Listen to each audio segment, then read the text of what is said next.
Baik, saya ucapkan selamat siang untuk kita semua. Jadi kita akan melanjutkan kelas exegesis kitab-kitab Salomo kita. Hari ini adalah pertemuan kita yang ke-9. Oke, sebelum kita mulai, mari kita berdoa terlebih dahulu. Bapa di dalam surga, kami bersyukur untuk hari baru yang Tuhan anugerahkan pada kami. Sebentar kami akan memulai kelas kami. Kami meminta pertolongan Tuhan sehingga kami dapat memahami dan mempelajari firman-Mu, juga mengaplikasikan dalam kehidupan kami. Bahkan kami juga dapat mengajar dan membagikannya kepada orang-orang lain ya Tuhan. Kami ingin firman-Mu menguasai hidup kami. Kami berdoa meminta di dalam nama Tuhan kami Yesus Kristus. Amin. Oke. Jadi Anda sudah selesai mid test ya. Kemudian kita sudah selesaikan juga kitab Amsal. Nah, sekarang kita mau masuk ke kitab Kidung Agung.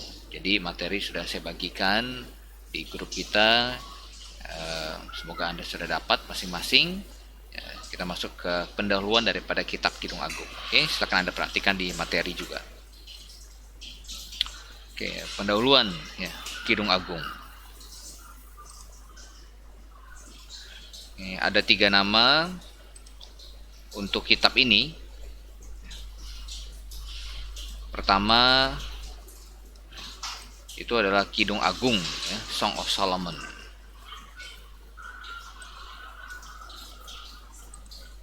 Yang kedua ada Song of Songs ya, kidung dari segala kidung. Pasal 1 ayat 1. Nah, judul dalam MT ya. MT itu Masoretic Text dalam kitab bahasa Ibrani-nya ya. Kita lihat ya. Nah, saya cek dulu.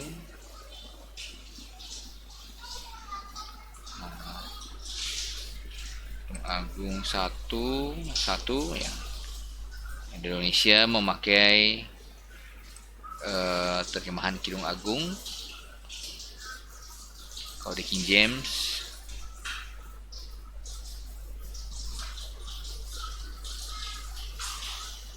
ya, Song of Solomon ya, kidungnya Salomo ya, kidung itu lagu ya, lagunya Salomo. Nah, tetapi dalam ayat 1 dikatakan the Song of Songs ya, lagu dari segala lagu ya, lagu dari segala lagu. Di Indonesia diterjemahkan Kidung Agung ya, lagu dari segala lagu ya, Kidung Agung. Oke. Kidung dari segala kidung, lagu dari segala lagu ya. Kemudian nama ketiga disebut juga Canticles. Canticles. Ya, Canticles ini dari kata Latin Canticles. Canticum.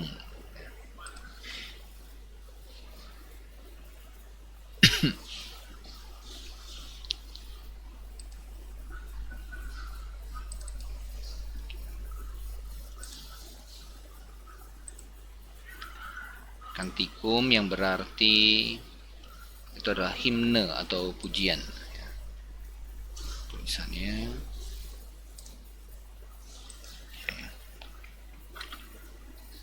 Canticum ya, yang berarti itu adalah himne atau pujian.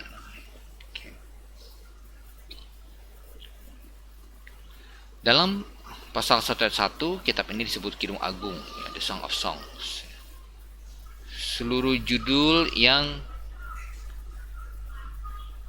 di dalam Alkitab seperti ini, seperti Raja segala raja, Tuhan segala Tuhan, Ruang Maha Kudus ya, Holy of Holies ya, kudus dari yang paling kudus, jadi yang maha kudus ya, adalah judul-judul yang menunjukkan superioritas atau supremasi. Judul Kitab Agung memberitahu bahwa kidung ini adalah yang terbaik atau kidung yang paling indah, yang terbaik atau yang paling indah. Kidung ini melebihi semua lagu-lagu Salomo. Menurut 1 Raja-Raja pasal 4 ayat 32, Salomo menulis berapa lagu? Ya, 1005 lagu. Oke, coba kita lihat.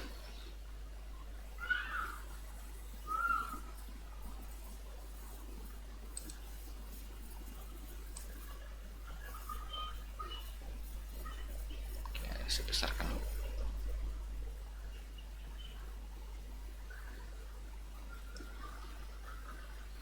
Satu Raja-Raja pasal 4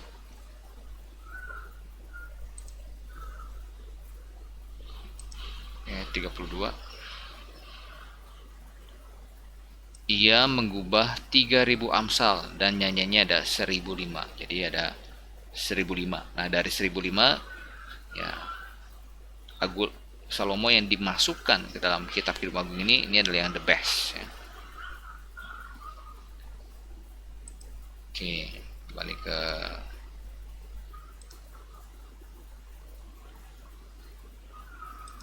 materi kita. Sebuah komentari menulis, berpindah dari kitab Pengkhotbah ke Kidung Agung seperti keluar dari padang gurun menuju tanah perjanjian, seperti terangnya sinar matahari setelah hujan ya. Karena Pengkhotbah sangat gloomy ya, mendung, tapi Kidung Agung sangat ceria, cerah.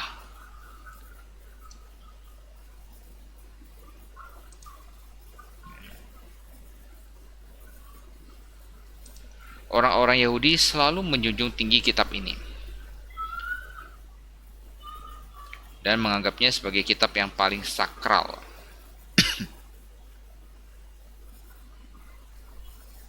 Mereka membandingkan kitab Amsal itu bagaikan pelataran luar bait Allah, kitab Pengkhotbah bagaikan ruang kudusnya, dan kitab Kidung Agung bagaikan ruang maha kudusnya. Luar biasa. Karena sakral ya, intim. Komentator lainnya mengatakan ketika membaca kitab Kidung Agung, tanggalkan kasut dari manusia duniawi, karena tanah yang kau injak adalah tanah yang rohani. Nih, termasuk ke nomor 4. Kitab Kidung Agung adalah salah satu kitab yang paling disalah mengerti dalam Alkitab. Para pengkritik menyebut kitab ini tidak pantas.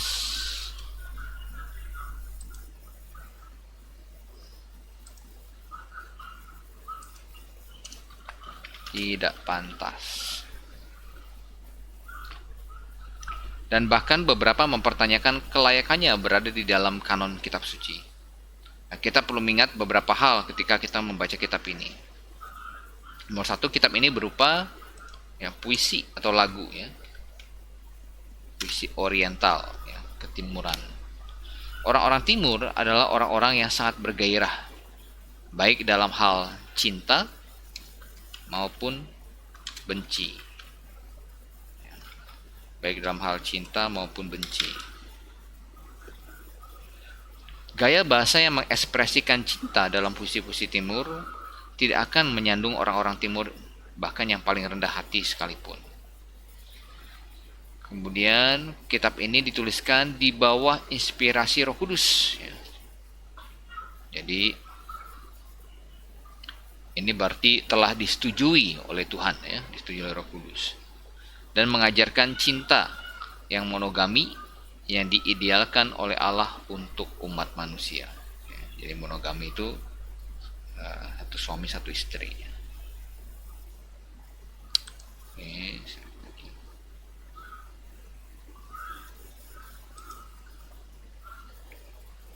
Dr. Ironside yang memberikan presentasi tentang kitab Kidung Agung. Ini dari versi. Jadi ini adalah spekulasi daripada Ironside dan dia memberikan satu latar belakang cerita. Nah, bisa jadi ya komentator-komentator lain bisa memiliki versi cerita yang berbeda, seperti yang nanti akan kita lihat ya. Ada juga versi yang berbeda dari latar belakang daripada gadis sulam ini, kemudian latar belakang pertemuan mereka. Ini adalah salah satu usulan yang ditawarkan oleh Ironside. Jadi ya, saya tidak meminta Anda untuk saklek dalam posisi ini, karena ini sifatnya spekulatif ya. Tapi ini setidaknya bisa membuka kemungkinan-kemungkinan ya. Kemungkinan yang masuk akal.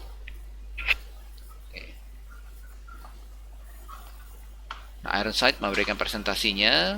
Dia berkata, Raja Salomo memiliki sebuah kebun anggur di Bukit Negeri Efraim, sekitar 50 km di sebelah utara Yerusalem. Ia menyerahkan kepengurusan kebun anggur ini kepada para penjaga. Ayah dari para penjaga ini nampaknya telah meninggal.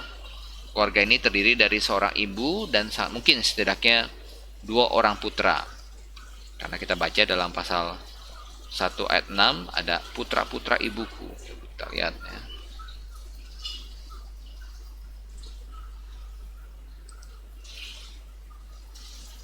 Agung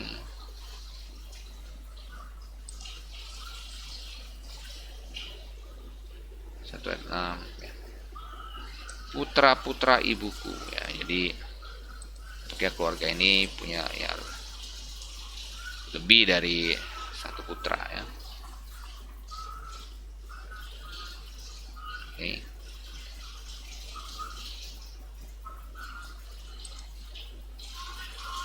Jadi setidaknya memiliki 2 orang putra dan setidaknya 2 orang putri, yaitu gadis sulam. Jadi kita hanya diberikan nama panggilannya di sini, pasal 6 ayat 13. Kita lihat ya, gadis sulam dan adik perempuannya, pasal 8 ayat 8 ya, gadis sulam.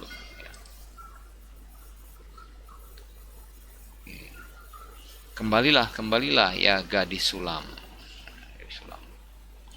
Jadi dipakai 2 kali ya dalam ayat ini. Mengapa kamu senang melihat gadis sulam? Nah, gadis sulam. Oke.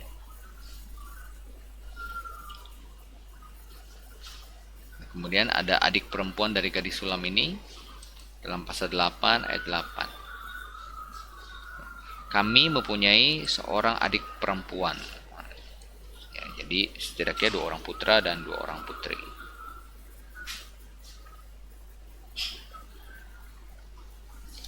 Kembali ya. Gadis sulam adalah Cinderellanya keluarga tersebut. Cantik secara alami tetapi tidak disadari ya. Pasal 1 ayat yang kelima.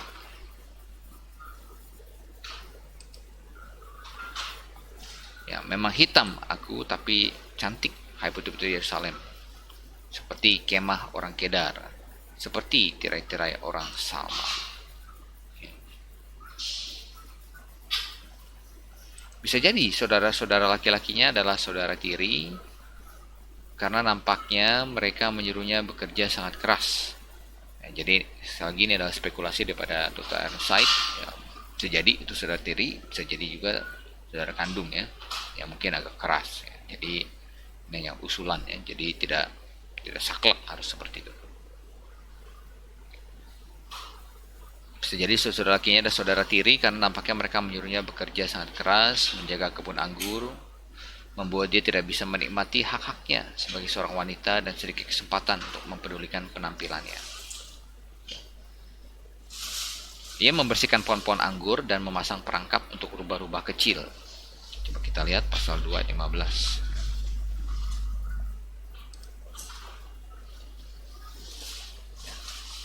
Tangkaplah bagi kami rubah-rubah itu, rubah-rubah kecil yang merusak kebun-kebun anggur.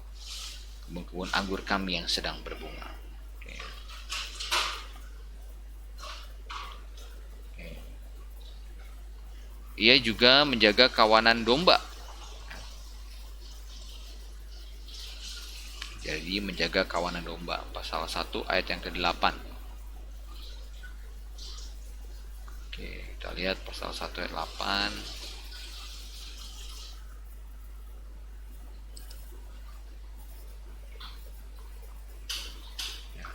Jika engkau tidak tahu, hai jelita di antara wanita, ikutlah jajar domba dan gembalakanlah anak-anak kambingmu. Gembalakanlah anak-anak kambingmu. Jadi dia juga ada kawanan ternak yang harus dia gembalakan.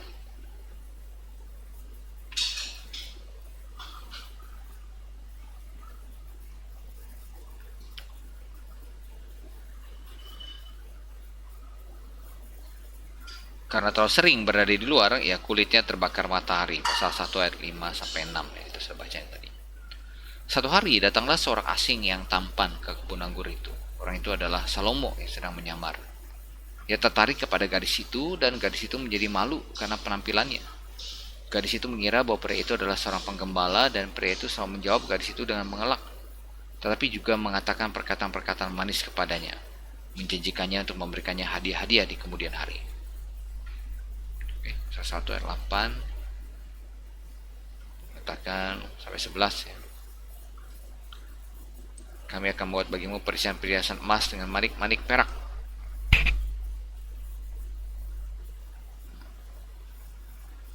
Jadi kami di sini oleh Ironside ditafsirkan Salomo ya. Nanti ada spekulasi lainnya ya, tafsiran lainnya.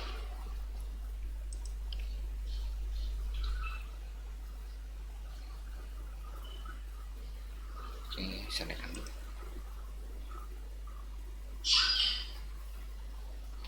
Salomo menenangkan hatinya, hati gadis sulam itu, dan pergi dengan janji bahwa suatu hari ia akan kembali. Gadis itu memimpikan sang pria di malam hari dan terkadang berpikir bahwa pria itu ada di dekatnya. Pasal 3 ayat 1.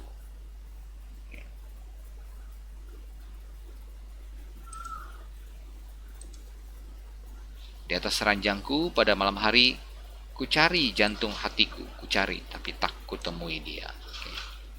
Jadi mimpi dia. Akhirnya pria itu kembali dengan segala kebesarannya sebagai raja untuk menjadikan gadis itu mempelainya. Pasal 3 ayat 6 sampai 7.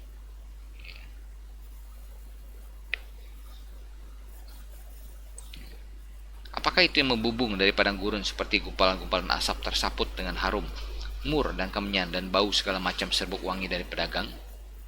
Lihat, itulah Joli Salomo, dikelilingi oleh 60 pahlawan dari antara pahlawan-pahlawan Israel.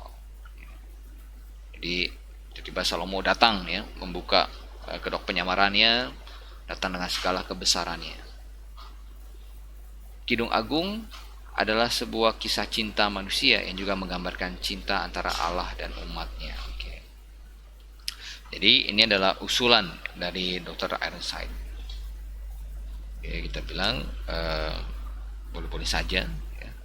Selama itu masih masuk akal dan tidak saling kontradiktif ya, kita masih bisa terima, meskipun ada nanti kita juga akan lihat ada beberapa spekulasi atau usulan ya, kemungkinan lainnya, termasuk ke penulisan.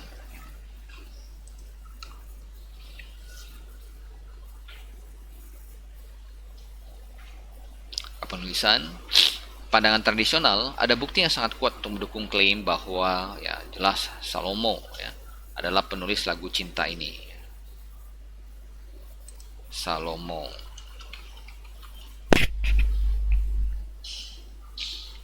Pandangan kritik. Para pengkritik berkata bahwa lagu ini aslinya berasal dari literatur agama-agama penyembah berhala dari Kanaan dan disusun ulang dan dipelihara oleh para orang bijak yang kemudian menunjukkannya kepada Salomo. Jelas ini tuduhannya tidak berdasar ya. Kita bertanya kepada mereka, kalau aslinya berasal dari literatur agama-agama penyembah berhala, coba tunjukkan mana literaturnya.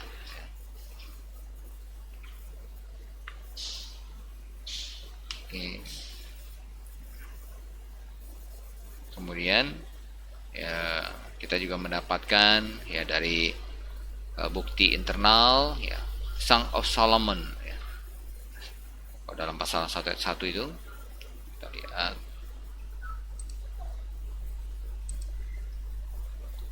ya, Kidung Agung dari Salomo ya, dari Salomo.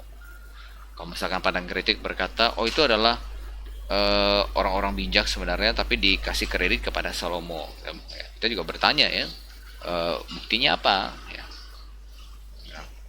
Kalau mereka bertanya kepada kita, loh kamu juga tahu dari mana kalau Salomo yang tulis ya? Kan kamu tidak hadir di sana. Kita juga bisa mengajukan pertanyaan yang sama kepada mereka. Loh kamu juga tahu dari mana bukan Salomo yang tulis, tapi eh, itu berasal dari literatur bangsa Kanaan, kemudian dikumpulkan oleh orang bijak, kemudian dikasih kepada Salomo. Kamu tahu dari mana? Ya? Atau kamu juga tidak hadir di sana. Nah, kalau kamu tanya pada saya tahu dari mana? Ya, karena ya, saya beriman kepada apa yang dikatakan dalam Alkitab. Ya. Tapi ya, ya pernyataan kamu didasarkan pada apa? Oke, kita masuk ke penerima.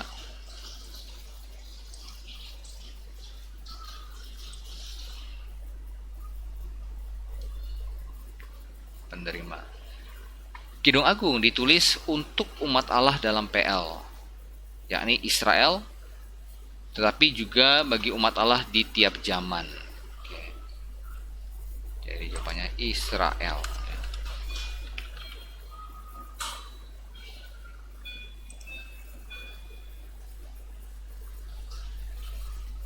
Kita masuk ke tahun penulisan. Tahun penulisan, Salomo memerintah Israel sejak 970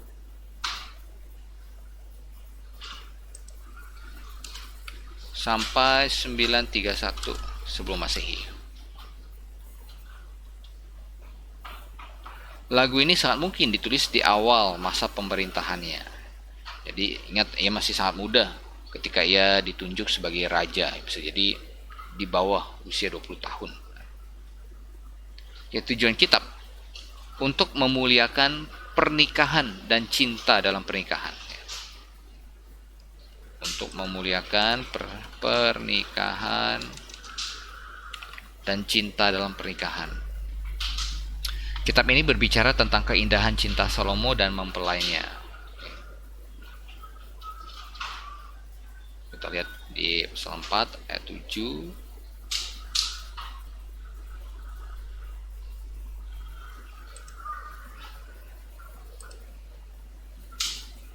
Ya, engkau cantik sekali manisku, ya tak ada cacat celah bagimu.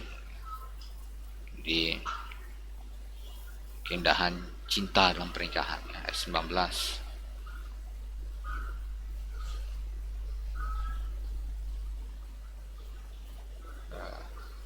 Ya, 19 ayat 9 ya.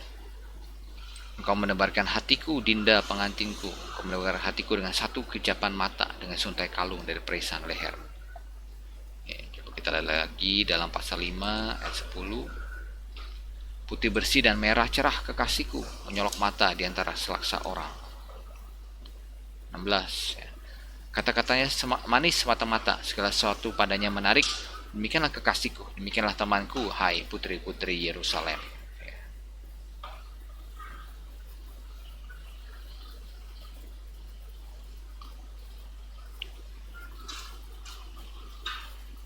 Oke,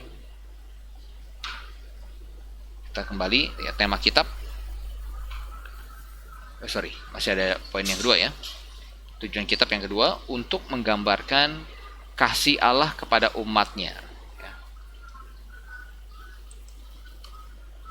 Oke. Kasih Allah kepada umatnya.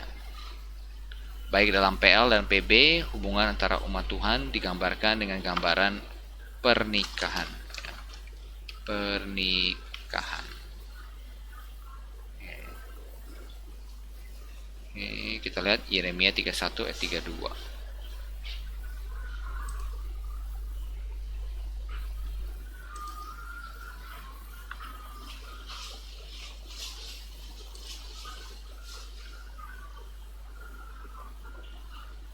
Ya, 31 ayat 32.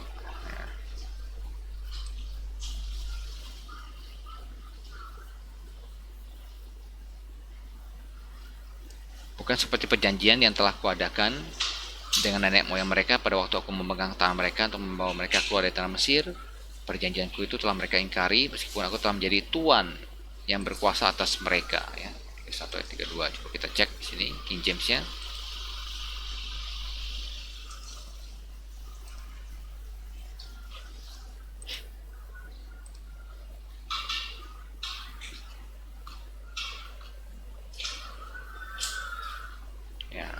King James dikatakan, although I was an husband unto them, ya.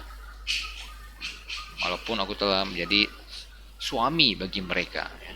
Kalau di Indonesia diterjemahkan tuan, ya. Tuan yang berkuasa atas mereka. Oke, kita kembali tema kitab, ya, yaitu bicara tentang kasih yang tulus antara mempelai pria dan mempelai wanita. Nah, ini di bawahnya kita dapatkan usulan outline, dan juga usulan outline ini tidak harus saklek, jadi bisa membuka untuk usulan-usulan outline yang lain, ya. Tapi ini saya berikan dua di sini untuk membantu kita. Yang pertama, sang mempelai wanita merenungkan istana, ya, sang mempelai pria, mulai dari pasal 1 ayat 1 sampai pasal 3 ayat 5. Sang mempelai wanita menerima undangan sang mempelai pria, 3 ayat 6 sampai 5 ayat 1. Sang mempelai wanita bermimpi berpisah dengan mempelai pria, 5 ayat 2 sampai 6 ayat 3. Mempelai wanita dan mempelai pria saling mengekspresikan cinta, 6 ayat 4 sampai 8 ayat 14. Nah, outline kedua usulannya, judul 1 masa pacaran, 1 ayat 2 sampai 3 ayat 5. Prosesi pernikahan, 3 ayat 6 sampai 11. Pernikahan, 4 ayat 1 sampai 5 ayat 1. Refleksi pasca pernikahan, 5 ayat 2 sampai 6 ayat 13, ya. Masa pernikahan yang dewasa, 7 ayat 1 sampai 8 ayat 14. Oke, ini outline. Oke. Ini adalah pendahuluan kitab Kidung Agung. Kalau Anda punya pertanyaan, silahkan Anda bisa kirimkan pertanyaan Anda di grup, ya, atau Anda mau ya pribadi, ya, silakan. Oke, kita masuk sekarang ke isinya, ya. Ya. Kidung Agung, ya. Kitab Kidung Agung. Ya.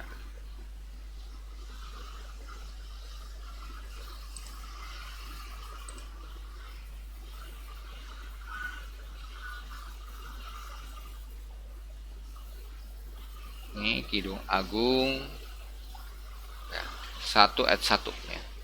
Di sini outline-nya adalah sang mempelai pria dan mempelai wanitanya. Ayat 1 dikatakan, saya sudah berikan cuplikan ayatnya, ya, Kidung Agung dari Salomo. Nah, kita mau lihat pertama, mengapa dinamakan, ya, Kidung Agung.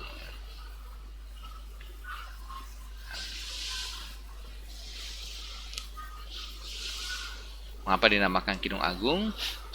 Nah, Salomo memperkenalkan kitab ini dengan satu keyakinan di antara 1005 lagu yang dia tulis, ya, atau kidung yang dia tulis. Maka yang satu ini adalah yang sangat penting, ya. Yang satu ini adalah yang istimewa, karena itulah dinamakan, ya, Song of Songs, lagu dari segala lagu, kidung dari segala kidung, ya. Kidung yang paling agung. Jadi isinya adalah sebuah puisi, ya, tentang cinta yang Allah sendiri inspirasikan, ya, dan masukkan ke dalam firman tertulisnya. Jadi itulah dinamakan Kidung Agung. Ya. Mari kita lihat keunikan kitab ini. Nah, kitab Kidung Agung ini berbeda dari kitab-kitab lainnya dalam Alkitab. Ya. Keunikannya, pertama, tidak ada nama Allah, ya, disebutkan dalam kitab ini. Kemudian kitab ini juga tidak pernah dikutip oleh para penulis PB. Sehingga beberapa komentator, teolog Kristen mempertanyakan apakah kitab ini pantas untuk berada di dalam kanon, ya, kitab suci. Nah, namun seperti yang kita sudah bahas dalam kitab di bagian pendahuluan, ya, bahwa orang Yahudi sendiri menganggap kitab ini sebagai sesuatu yang sangat sakral, ya. Mereka menerima kitab ini sebagai ya, kitab suci mereka, ya, dengan suara bulat, ya. Banyak yang mempertanyakan aspek romantis, bahkan erotis, ya, menganggap bagian-bagian itu sebagai sebuah kiasan akan kasih Yehova kepada Israel ataupun kasih Kristus kepada jemaat, sehingga mereka tidak mau terima secara literal.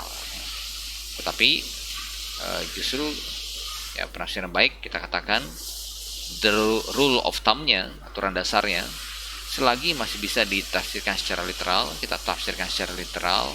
Kalau sudah tidak bisa, baru kita tafsirkan secara allegorical. Jadi kita akan melakukan pendekatan secara literal ya, dalam kelas kita di bagian kitab Kidung Agung ini. Nah, kita masuk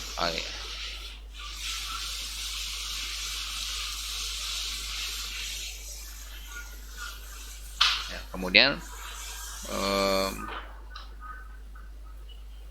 ya masih dalam keunikan ya. Masih ada lagi poinnya, jangan masuk ke pendekatan dulu. Nah, keunikan ya, jadi tidak diragukan lagi Salomo menulis kitab ini sebagai lagu cinta ya. Jadi berbicara tentang cinta yang romantis dalam pernikahan antara dirinya dan istri pertamanya yang dipanggil dengan gadis sulam. Jadi kita percaya gadis sulam ini istri pertamanya. Ingat, Salomo punya banyak sekali istri ya. Dengan demikian, Allah telah menunjukkan restunya atas cinta yang model demikian dalam batasan fisik dan juga rohani.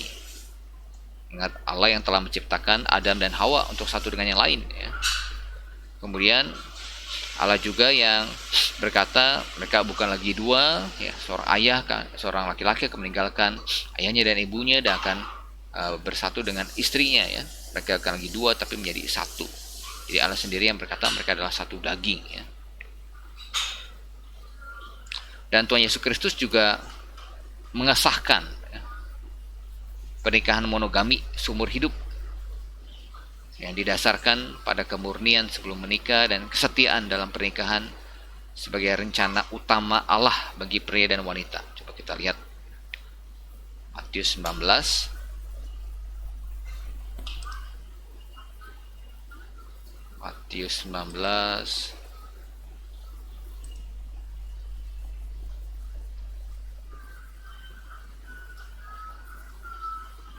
Oke.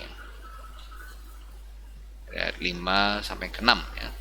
Dan firman-Nya, sebab itu laki-laki akan meninggalkan ayahnya dan ibunya dan bersatu dengan istrinya sehingga keduanya itu menjadi satu daging. Demikianlah mereka bukan lagi dua, mereka yang satu, karena itu apa yang telah dipersatukan Allah tidak boleh diceraikan manusia. Oke. Jadi restui ya disahkan oleh Tuhan Yesus.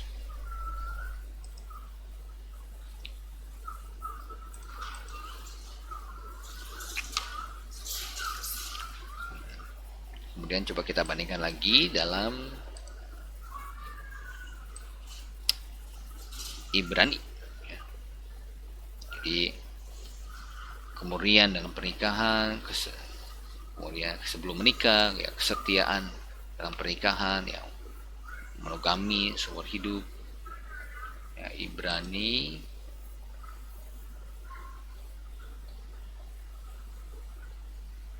pasal 13 ayat yang keempat. Hendaklah kamu semua penuh hormat terhadap perkawinan dan janganlah kamu mencemarkan tempat tidur, sebab orang-orang sundal dan pezinah akan dihakimi Allah. Jadi ini adalah rancangan Allah bagi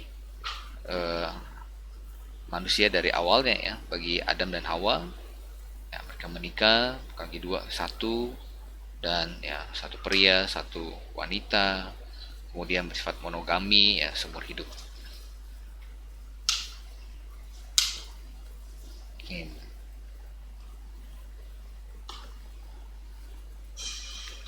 Kita masuk ke poin ketiga sekarang, pendekatan yang kita pakai untuk mempelajari kitab ini. Jadi sudah saya singgung sebagian. Nah, kita akan melakukan pendekatan ya, secara literal ya, sesuai dengan tujuan daripada kitab ini, yaitu sebagai sebuah lagu cinta antara seorang pria dengan seorang wanita. Jadi ini menggambarkan suatu pola yang Tuhan inginkan ya, dalam sebuah pernikahan. Jadi pertama kita akan lakukan pendekatan secara literal. Namun kedua ada juga eh, ya, perikop-perikop yang bersifat eh, tipe ya, yang menggambarkan ya, tipologi yang menggambarkan antara kasih Tuhan, kasih Yehova dengan Israel, ataupun kasih Kristus dengan jemaatnya. Nah, kita menyebutnya tipe, itu tipologi, bukan alegoris ya. Nah, ada perbedaan antara tipe dengan alegoris ya. Nah, alegoris itu ya itu didasarkan pada uh, latar belakang yang tidak real, yang tidak nyata ya. Cerita atau kisah yang tidak nyata. Nah, sementara kalau tipe berdasarkan dari pada kisah yang nyata. Oke, nah kita ambil contoh ya, alegori ya. Alegoris itu sebenarnya ya, seperti ya, kita tidak menyebut uh, ya, kitab Kidung Agung ini ya gambaran suami dengan istri. Dalam kitab Kidung Agung menggambarkan ya, mengalegoriskan atau mengkiaskan uh, kasih antara Allah Yehova dengan Israel, atau antara Tuhan dengan jemaatnya. Kita tidak menyebutnya alegori tapi tipe ya. Alegoris itu dalam Hakim-Hakim pasal 9. Coba kita lihat ya.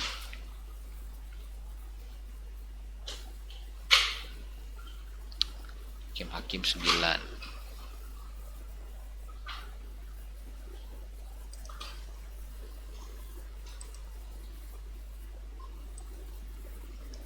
Oke. Oke, sebentar.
Oke, baik, kita lanjutkan.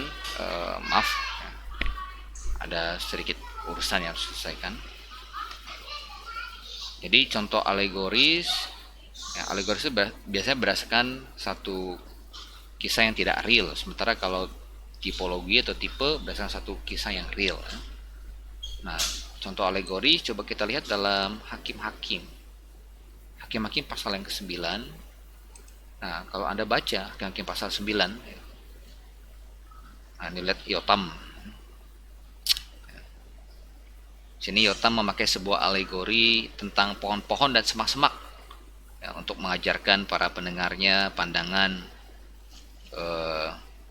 tentang jabatan raja ya yang sudah diambil alih oleh Abimelek. Nah, ini baru namanya alegoris ya. Hakim-Hakim 9, kita lihat dari ayat 7, kalau Anda baca ayat 7 sampai yang ke-21 ya. Setelah hal itu dikabarkan kepada Yotam, pergilah ia ke gunung Gerizim dan berdiri di atasnya. Lalu berserulah ia dengan suara nyaring kepada mereka, dengarkanlah aku, hai kamu warga kota Sikem, maka Allah akan mendengarkan kamu juga.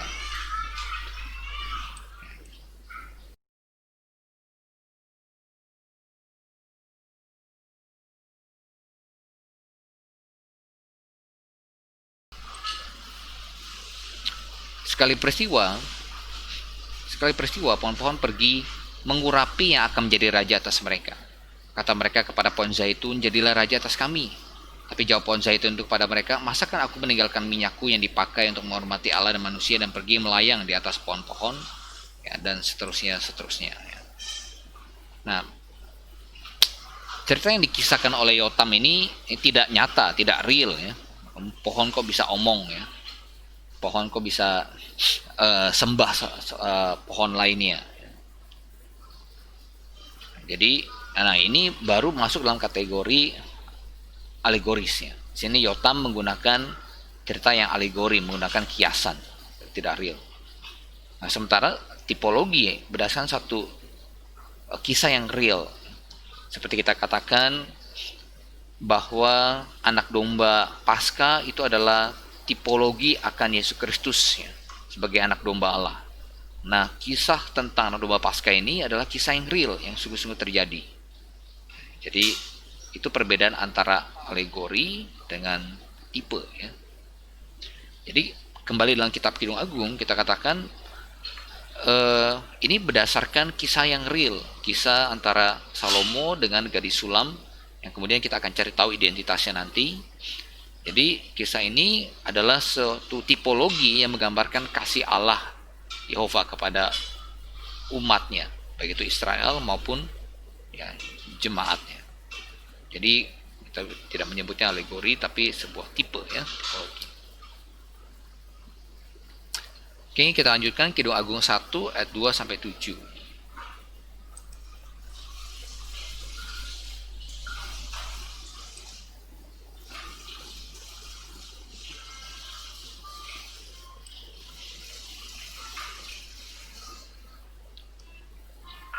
Oke, kidung ini dimulai dengan kesaksian 6 ayat yang dinyanyikan terutama oleh mempelai wanita di hadapan para putri Yerusalem yang merespon sesekali dan dengan singkat sambil mereka mendengar mempelai wanita menyanyi.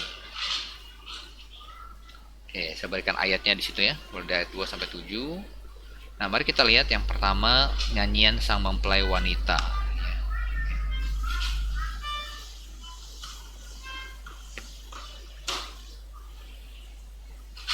Nah, di ayat 2 dikatakan, nyanyian mempelai wanita, kiranya ia mencium aku dengan kecupan, karena cintamu lebih nikmat daripada anggur.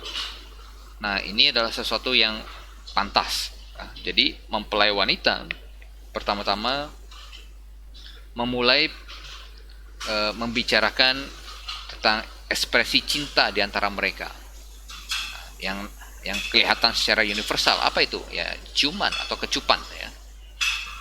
Mencium aku dengan kecupan.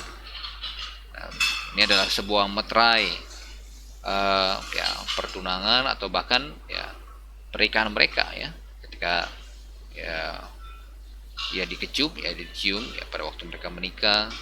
Nah, hal ini mengindikasikan ya persetujuan Allah akan aspek ini dalam sebuah pernikahan ya. Kenapa? Jadi bolehkah seorang istri atau suami mencium istrinya atau istri cium suaminya? Tentu boleh ya. Tentu kita juga ya, tidak berarti dilakukan di sembarang tempat ya, tapi tentu pada porsinya yang proporsional ya, baik tempat dan waktu. Nah, ketika Allah memasukkan bagian ini di dalam kitab Kidung Agung, ini menyatakan persetujuan Allah akan aspek ini ya, di dalam satu pernikahan. Karena Allah memasukkannya dalam kanon Alkitab ya, berarti Allah setuju.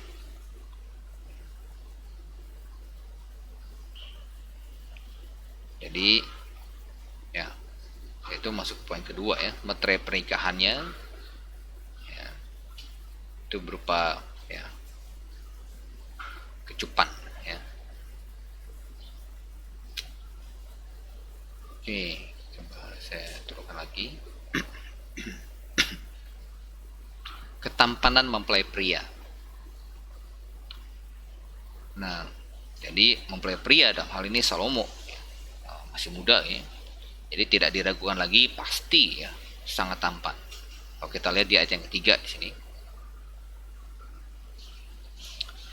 Harum bau minyakmu bagaikan minyak yang tercurah namamu, oleh sebab itu gadis-gadis cinta kepadamu. Ya. Jadi mempelai pria Raja Salomo muda, tidak diragukan lagi, ya sangat tampan. Ia dicintai bahkan oleh gadis-gadis ya, yang menghadiri pernikahan itu, ya, yaitu putri-putri Yerusalem. Ya.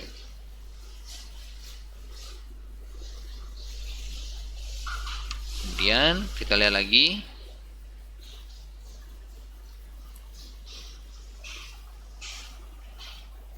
di ayat keempat, tariklah aku di belakangmu, marilah kita cepat-cepat pergi. Sang raja telah membawa aku ke dalam maligainya. Jadi ketika mereka pergi, di sini mempelai wanita berbicara kepada putri-putri Yerusalem lagi. Itulah kenapa dikatakan dalam ayat yang keempat, ya kami akan bersorak-sorai dan bergembira karena engkau. Ini putri-putri Yerusalem yang ngomong. Kemudian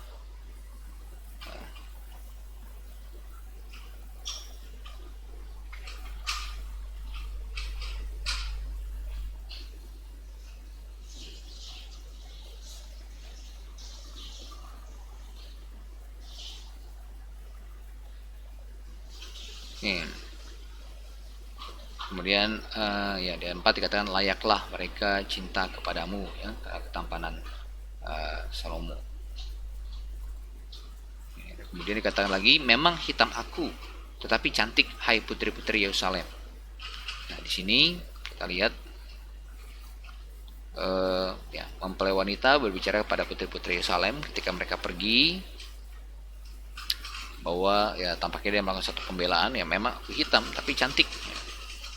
Dan kemudian ia melanjutkan dengan berkata bahwa kulitnya hitam karena terlalu banyak ya terjemur matahari.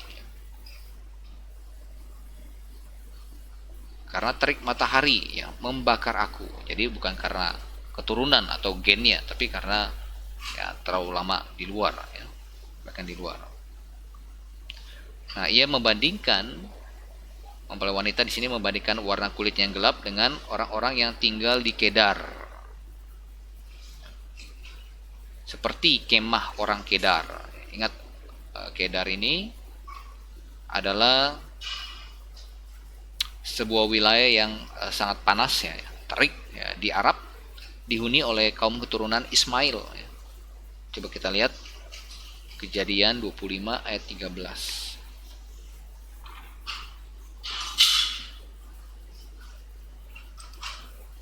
Kejadian 25 ayat 13. Inilah nama anak-anak Ismail disebutkan menurut urutan lahirnya: Nebayot anak sulung Ismail, selanjutnya Kedar, Abdel, Mibsam ya. Jadi ya namanya akhirnya dijadikan dari nama tempat ya, keturunan Ismail. Kemudian kita lanjut lagi, seperti tirai-tirai orang Salma ya. Nah orang Salma ini maksudnya adalah Salomo ya, di Indonesia teman dengan Salma. Coba kita bandingkan dengan King James ya.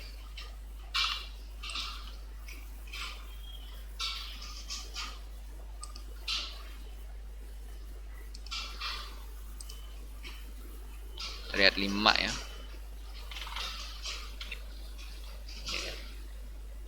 As the tents of Kedar, seperti kemah-kemah orang Kedar. As the curtains of Solomon ya, seperti ya tirai-tirai Salomo. Tirai Salomo di LAI, tirai-tirai Salma ya. tirai-tirai orang Salma ya. Dia harusnya tirai-tirai Salomo. Jadi bukan lagi mengacu kepada satu bangsa atau satu suku ya, orang Salma, orang yang etnis apa itu, tapi ini sebenarnya mengacu pada Salomo.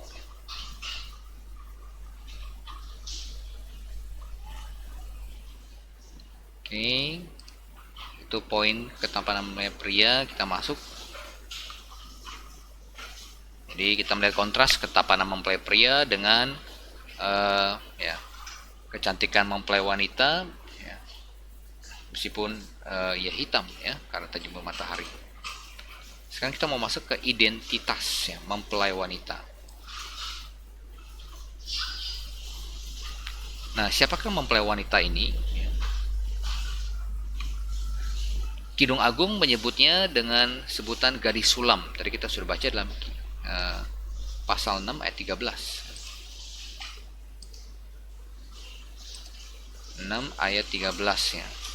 Gadis sulam 2 kali. Kemudian gadis sulam ya 2 kali. Nah, oke, kita kembali dulu. Nah, persoalannya tidak ada nama tempat sulam ya dalam Alkitab ya. Ataupun dalam sejarah sekuler tidak ada satu tempat atau satu daerah yang namanya Sulam. Jadi bisa jadi kemungkinan ini adalah suatu nama desa kecil yang eksis pada waktu itu, tapi kemudian seiring berjalan waktu akhirnya terlupakan. Nah, ada banyak desa-desa yang seperti itu.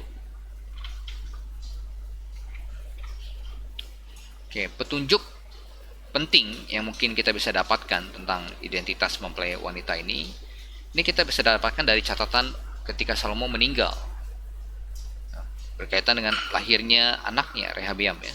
Coba kita bandingkan dalam 2 Tawarik pasal 9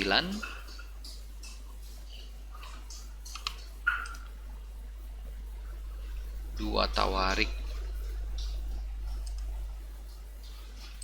pasal 9 ayat yang ke-30. Lihat, Salomo memerintah di Yerusalem berapa lama? Ya, 40 tahun lamanya. Oke, bandingkan dalam 2 Tawarik 12. 2 Tawarik 12 ayat yang ke-13 ya. Raja Rehabeam menunjukkan dirinya kuat dalam pemerintahannya di Yerusalem. Rehabeam berumur 41 tahun pada waktu ia menjadi raja dan 17 tahun lamanya ia memerintah di Yerusalem, kota yang dipilih Tuhan dari antara segala suku Israel untuk membuat namanya tinggal di sana. Nama ibunya ialah Naama, seorang perempuan Amon. Jadi siapa nama ibu Rehabeam? Ya, Naama. Jadi ibunya Rehabeam berarti istrinya siapa? Ya jelas istrinya Salomo ya. Nah, sehingga kita bisa mereka kesimpulan dari kedua ayat tersebut bahwa ya, besar kemungkinan ya, gadis sulam yang dimaksud dalam kitab Kidung Agung ini adalah Naama ya. Jadi istri pertama dan cinta pertama Salomo, ibu daripada Rehabeam.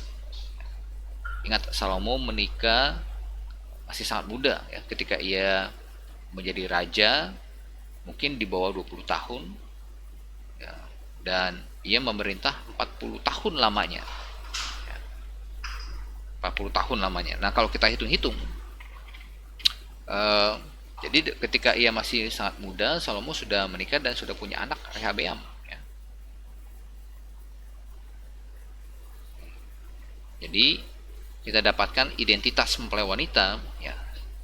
Jadi ya ini meskipun masih bersifat spekulasi, tapi ini kemungkinan besar ya, meskipun ini tidak saklek ya, tapi kita tarik dari perbandingan ayat-ayat dalam 2 Tawarik. Nah, gadis sulam ini tidak lain adalah mama dari Rehabeam, Naama ya, seorang wanita Amon. Jadi besar kemungkinan nama adalah cinta pertama dan satu-satunya Salomo. Melahirkan seorang putra bagi Salomo sesaat sebelum Salomo menjadi raja Dialah gadis sulam dalam kitab Kidung Agung. Ya. Nah, nama ini berasal dari bangsa Amon. Nah, kita tahu bangsa Amon adalah bangsa penyembah berhala. Tapi ketika Daud menjadi raja, kemudian ia berhasil menaklukkan wilayah-wilayah di sekitarnya, termasuk Amon, maka banyak orang-orang Amon yang akhirnya bertobat dan menjadi seorang proselyt Yahudi. Jadi wilayah Amon dimasukkan ke dalam teritorinya Daud, dan banyak orang-orang Amon yang bertobat percaya pada Allah Yehova.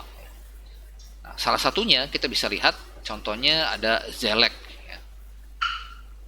2 Samuel ini adalah salah satu pahlawannya Daud. Samuel 23. 2 Samuel 23 ayat 8. Ya. Inilah para pahlawan yang mengiringi Daud. Nah, ini ada daftar nama-namanya. Kemudian kita lihat di ayat yang ke-37. Salah satunya bernama Zelek, dan Anda perhatikan di situ Zelek orang apa? Orang Amon, ya. Zelek orang Amon. Jadi dimasukkan, entah bagaimana cara pemilihannya. Mungkin ini orang yang istimewa dari pihak Amon. Kemudian dia juga bisa jadi sudah bertobat pada Allah Yehova. Kemudian Daud memasukkannya menjadi list dalam para pahlawannya, ya. Nah, Zelek orang Amon. Nah, kita dapatkan Zelek orang Amon, kemudian Naama juga orang Amon. Nah, sehingga ya bisa jadi ada godaan untuk menghubungkan keduanya. Bisa jadi nama ini mungkin sifat spekulasi, ya, adalah anaknya daripada Zelek, ya, karena sama-sama dari Amon.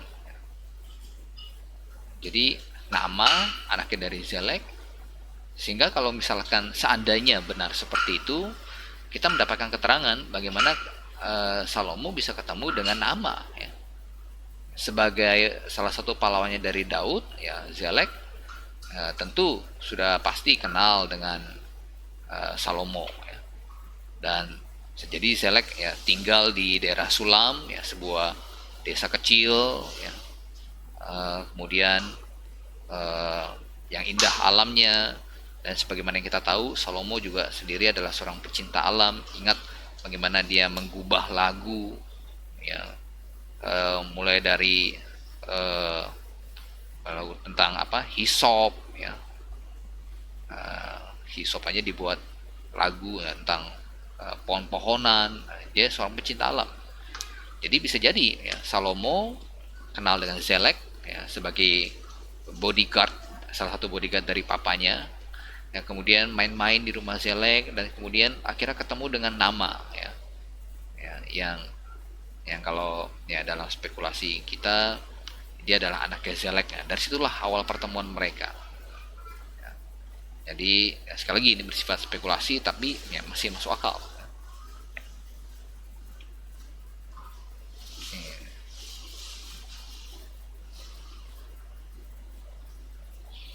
Nah, nama sendiri itu artinya menyenangkan atau menarik, ya, pleasant. Naama, ya, menyenangkan atau menarik, ya, sehingga pleasant, yang menyenangkan, menarik. Nama. Jadi ya, terbukti dari kepribadiannya kita bisa baca bagaimana ya, percakapan daripada mereka berdua dalam kitab Kidung Agung, ya, memang hitam aku tapi aku cantik, ya. Jadi kelihatan pribadi yang, ya, menarik, yang menyenangkan.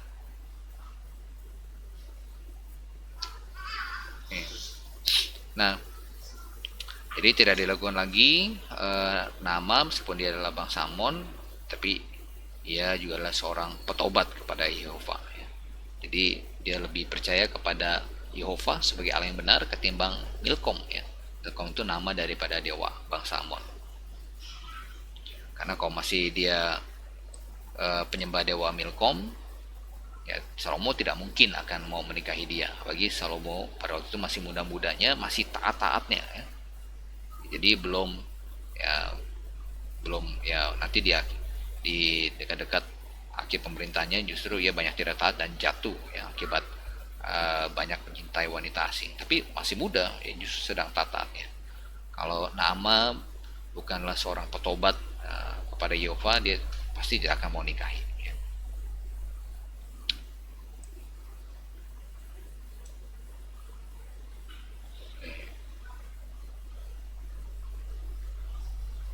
Kemudian kita kembali ke materi kita. Pertemuan pertama ya, tentang pertemuan pertama. Nah, dalam kesaksiannya kepada para putri Yerusalem, Nama melanjutkan mengenal bagaimana ia pertama kali ketemu Salomo. Nah, coba kita lihat.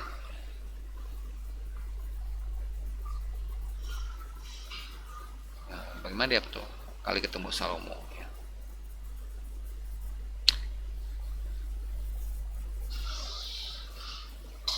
Jadi dikatakan, putra-putra ibuku marah kepadaku. Aku dijadikan mereka penjaga kebun-kebun anggur. Kebun anggurku sendiri tidak kujaga. Ya. Jadi di sini tampaknya Salomo punya kebun anggur, kemudian dia sewakan kepada saudara-saudara laki-lakinya Nama. Nah, sementara kalau tadi yang dalam spekulasinya usulannya Ironside, keluarga Nama punya kebun anggur sendiri. Ya. Kemudian kakak-kakaknya suruh dia yang olah ya, Nama yang olah. Nah, tapi usul yang satu ini adalah kebun anggur Salomo yang kemudian disewakan ya pada keluarganya Nama diolah. Ya. Nah, mungkin diberikan ya kepada Zelek ya, atau disewakan ya bisa juga. Jadi terbuka banyak peluang ya, banyak kemungkinan. Nah, jadi mereka ketemu ya di kebun anggur ya.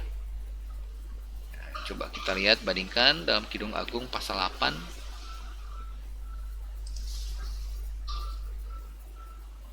Kidung Agung pasal 8 ayat 11 ya. Salomo mempunyai kebun anggur di Baal Hamon. Diserahkannya kebun anggur itu kepada para penjaga. Masing-masing memberikan 1000 keping perak untuk hasilnya. Kebun anggurku yang punyaku sendiri ada di hadapanku. Bagimulah 1000 keping itu, Raja Salomo, dan 200 bagi orang yang menjaga hasilnya. Ya. Jadi bisa jadi ya, Salomo menyewakan kebun anggurnya dijaga oleh kakak-kakaknya Nama, kemudian mereka ketemu di sana.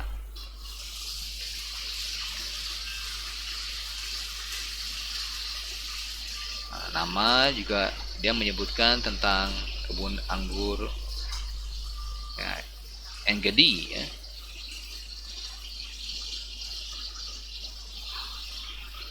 Ya, kebun anggur Engedi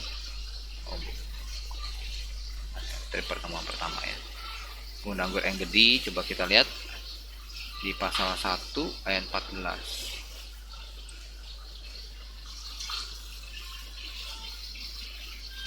Bagiku kekasihku setangkai bunga pacar di kebun-kebun anggur Engedi. Nah, Engedi ini tepat seberang Laut Mati dari perbatasan bagian selatan Amon. Jadi ya, di dekat masih dekat wilayah bangsa Amon. Ya. Nah, Nama ditugaskan untuk mengurus seluruh kebun anggur milik keluarga, tapi kebun anggurnya sendiri tidak terurus. Nah, disitulah justru dia ketemu dengan Salomo.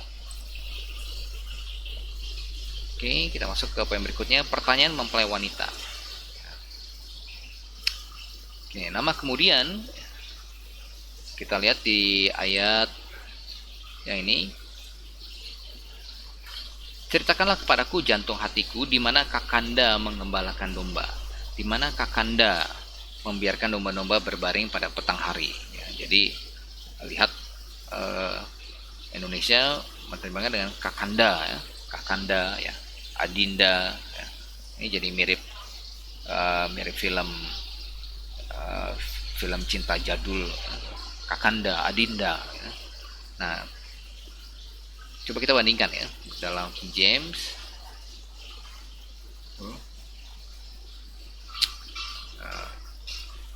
Ya, tell me, oh thou whom my soul loveth, ya. Oh engkau yang dicintai oleh jiwaku. Ya, dicintai oleh jiwaku. Jantung hatiku, di mana Kakanda? Where thou fidest, ya. Kalau di dalam King James hanya dipakai kata kamu ya, where thou fidest. Tapi di dalam Indonesia teman Kakanda. Ya, dalam hal ini LAI cukup baik ya. Dia bisa melihat konteksnya ya, kamu. Tapi dalam hal cinta di sini dipakai kata Kakanda, Dinda ya. Jadi pertanyaannya ya, nama bertanya di mana ya Salomo biasanya menggembalakan domba ya. Jadi ketika Salomo muda ini diberikan tugas untuk ikut menggembalakan domba ya, atau dia mengawasi para gembala-gembala kawanan dombanya ya. Sehingga nama bertanya di mana kekasihnya itu menggembalakan kawanan dombanya, agar kalau suatu hari nama mau ketemu atau nama ada perlu dengan kasihnya ini, maka jangan sampai kemudian dia nyasar ke tempat gembala-gembala biasa mengembalakan kawanan domba mereka ya.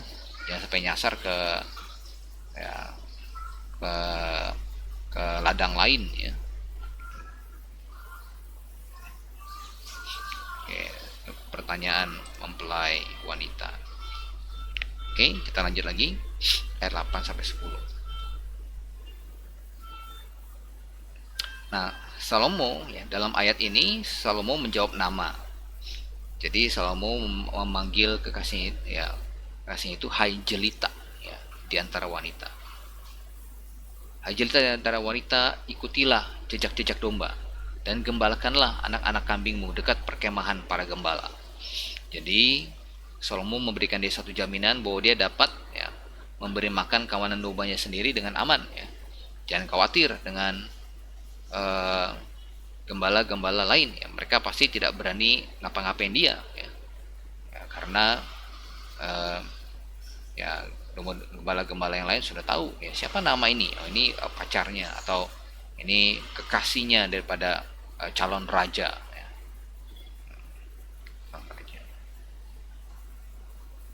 Oke, kemudian kita lihat ya, simile Salomo ya. Apa yang maksud dengan simile? Simile ini ada satu gaya bahasa ya, seperti majas ya. Jadi dimana sesuatu dibandingkan dengan sesuatu ya, simile. Nah, kita melihat ada perbandingan di sini ya. Similenya apa? Di ayat 9 ya. Jadi kekasihnya itu diumpamakan ya, diibaratkan seperti kuda betina daripada kereta-kereta Harun ya, kuda betina. Si nama diumpamakan seperti kuda betina ya. Kemudian kalau kita lihat di King James ya, I have compared thee, O my love, to a company of horses in Pharaoh's chariots ya. Aku telah membandingkan engkau, cintaku, dengan kumpulan kuda-kuda di keretanya Firaun. Jadi simile pertama, saya belum tunjukkan ya. Ya, simile pertama ya, sini nama diumpamakan seperti kumpulan kuda-kuda ya, kumpulan kuda-kuda di keretanya Firaun ya. Jadi saya tidak tahu ya bagaimana ya, coba mahasiswi atau wanita hari ini atau ya istri saya hari ini ya, misalkan saya umpamakan dia seperti kuda-kuda betina. Wah, engkau cantik istriku seperti kuda-kuda betina ya, seperti kuda betina ya. Jadi nah tidak tahu ya respon kalian wanita diumpamakan seperti kuda betina itu bagaimana. Tapi pada waktu zaman itu ada satu pujian ya. Jadi kuda-kuda the company of horses in Pharaoh's chariots, ya, kumpulan kuda-kuda, ya. Jadi tidak ada kuda betin, ya, tidak ada kata betinanya bahkan, ya, di dalam King James, ya. Kumpulan kuda-kuda dari kereta Firaun. Nah, kereta Firaun jelas akan pilih kuda-kuda yang the best, ya. Kuda-kuda yang the best. Jadi maksudnya Salomo, ya, nama ini adalah yang the best, ya. Pilihan, ya, the best. Kemudian simile kedua, di mana di sini Salomo membandingkan, ya, kecantikan pipi nama, ya, kemolekan pipi nama dengan perhiasan. Kecantikan pipi, kemudian keindahan lehernya nama dibandingkan dengan seperti kalung, ya. Jadi kecantikan pipi dan lehernya diibaratkan seperti perhiasan dan kalung-kalung emas, ya. Ya, indah, ya, pipinya indah, ya, lehernya, ya, tidak tahu ada lesung pipinya apa tidak, ya. Jadi ini adalah bentuk gaya bahasa simile, tapi sangat pantas dan tepat, ya, diucapkan pada momen dan kebudayaan pada waktu itu. Oke, kita lanjutkan lagi di ayat 11 sampai 17, ya.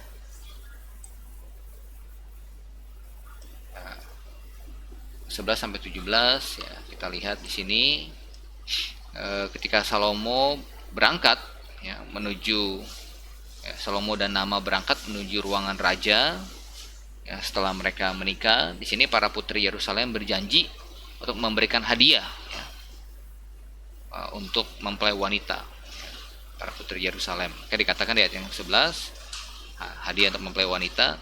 Kami akan membuat bagimu perhiasan-perhiasan emas dengan manik-manik perak, ya. Siapa kami di sini? Ya, kami di sini adalah putri Yerusalem, ya. Jadi mereka mau kasih hadiah pernikahan, ya, perhiasan. Oke, kemudian kita lihat, ya, poin kedua, ada persatuan kedua mempelai, ya. Persatuan kedua mempelai. Nah, kemudian kita lihat mempelai wanita, mempelai pria. Katakan sang raja duduk pada mejanya. Oke. James.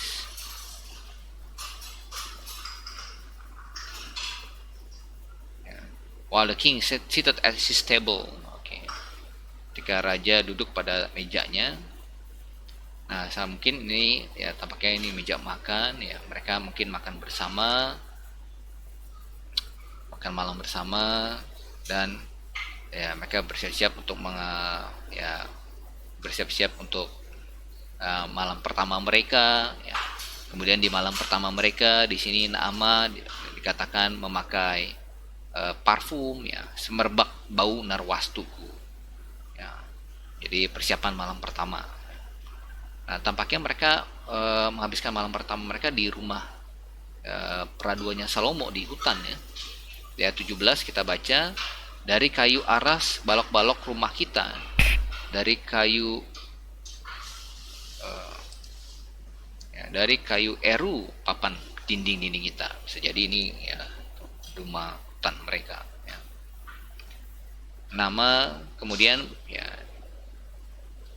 memanggil, ya, Salomo, ya, kekasihku, ya. Bagiku kekasihku bagaikan sebungkus mur. Jadi banyak simile di sini, ya. Kekasihku sebungkus mur terselip, ya, di antara buah dadaku. Nah, jadi lihat ada gambaran yang sangat intim, ya, bahkan bisa dikatakan, ya, erotis, ya. Nah, ini tepat dan wajar di dalam konteks, ya, pernikahan, ya. Nah, jadi ya, yang mahasiswa, ya, pikirannya jangan melayang kemana-mana, gitu, ya. Ya. Nah, di sini kita lihat juga, ya, dan saya yakin nih, ya, Anda semua yang ikut kelas ini sudah ya, dewasa semua, ya. Nah, di dalam ayat yang ke-16 di sini kita lihat, lihatlah tampan engkau kekasihku, ya. Tampan engkau kekasihku. Nah, ada sebuah perbedaan penerjemahan di sini, ya. Perbedaan penerjemahan. tampan kekasihku itu kalau kita bandingkan dalam King James ayat 16, behold thou art fair my beloved, ya, ye pleasant. Nah, lihatlah engkau fair, ya, fair itu bisa terjemahkan indah atau cantik, my beloved kekasihku. Jadi ya di Indonesia terjemahkan fair itu tampan. Kalau tampan berarti indikasinya yang berbicara di sini adalah si mempelai wanita, ya. Nah, tapi tampaknya ini satu dialog, ya. Itu dialog. Kalau di sini di ayat 13 ini mempelai wanita yang berkata-kata, ya, ya, dia laki-laki akan berbaring sepanjang malam, ya, di antara dadaku. Ini malam pertama mereka, ya. Nah, ingat, ini sesuatu yang indah dalam satu pernikahan, ya, dalam konteks pernikahan, ya. Tapi akan menjadi dosa ketika dilakukan di luar nikah, ya. Nah, ada seorang penulis buku, ya, Joshua Harris, katakan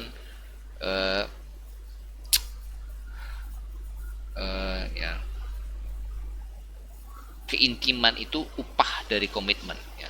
Intiman itu upah dari komitmen. Jadi harus ada komitmen, ya. Kemudian boleh intim, ya, pernikahan boleh intim. Nah, kalau di ayat yang ke-13 ini si mempelai wanita yang berkata-kata, di ayat 16, ya, 15, ya, 15 dan 16 ini tampaknya adalah si mempelai pria, ya, si Salomo yang berkata-kata, behold, lihatlah cantik engkau manisku, sungguh cantik engkau, bagaikan merpati matamu, ya. Jadi matanya bagai merpati. Matanya bagai merpati itu berarti merpati itu kan, ya, indah, ya, putih, ya. Ya, meskipun kadang, ya, kalau dia ya, bau tainya itu, ya, tetapi ini menggambarkan, ya, mata, ya, mempelai pria memuji, ya, keindahan mata mempelai wanita. Kemudian, ya, lihatlah, ya, tampan di sini ada perbedaan penerjemahan yang kita sudah bahas tadi. Lihatlah cantik engkau kekasihku dan juga menarik, ya, pleasant.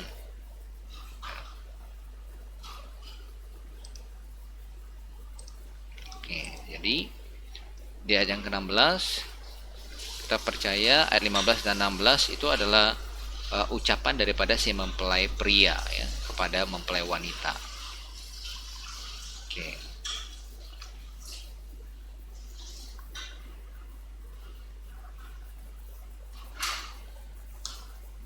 Nah, kemudian, ya, tidak heran ini dinamakan kidung cinta, ya, karena ada banyak sekali kata cinta, ya. Kalau kita lihat di sini kekasihku, kekasihku, kekasihku, ya. Ada banyak sekali kata kekasihku, ya. Jadi di dalam kitab Kidung Agung sendiri ada 3 kata Ibrani yang berbeda yang diterjemahkan dengan manisku, kekasihku, ya, cinta, dan lain-lain. Nah, ya, ini kurang lebih 60 kali, ya, sehingga tidak heran, ya, kitab ini, ya bisa dinamakan ini adalah sebuah kidung cinta. Oke, kita masuk ke yang keempat, ya, ada permainan kata di sini.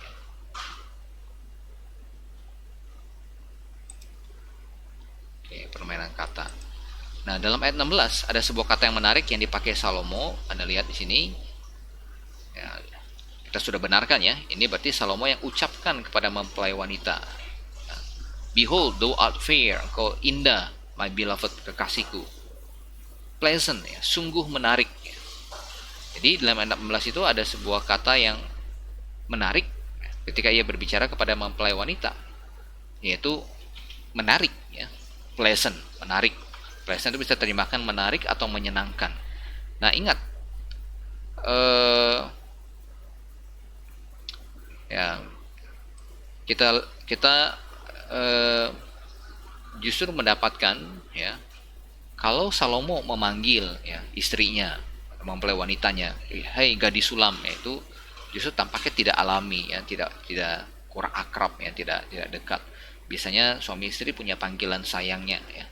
Ya, ma, ya, pa, atau yang, dir, mami, ya, tapi ada panggilan sayang ya. Kalau misalkan Salomo memanggil ya, ini sambil saya ngajar gini, istri saya lirik-lirik saya ini. Nah, jadi sambil Salomo ya menikah dengan istrinya, kemudian sangat tidak wajar kemudian di malam pertama mereka Salomo memanggil ya, istrinya dengan sebutan gadis sulam ya. Nah, tampaknya di sini ingat ya, kata nama itu berarti pleasant ya, menyenangkan atau menarik. Nah, kata yang dipakai di dalam kata menarik dalam ayat yang ke-16 ini itu adalah kata naim ya.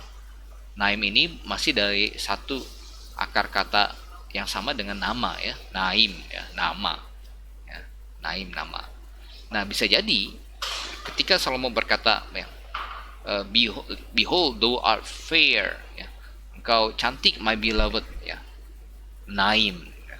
Bisa jadi sebenarnya Salomo sedang memanggil istrinya itu ya. Sehingga ini menguatkan bahwa identitas gadis sulam ini adalah nama ya. Dia memanggil dengan ya panggilan sayangnya, engkau sungguh cantik kekasihku naim.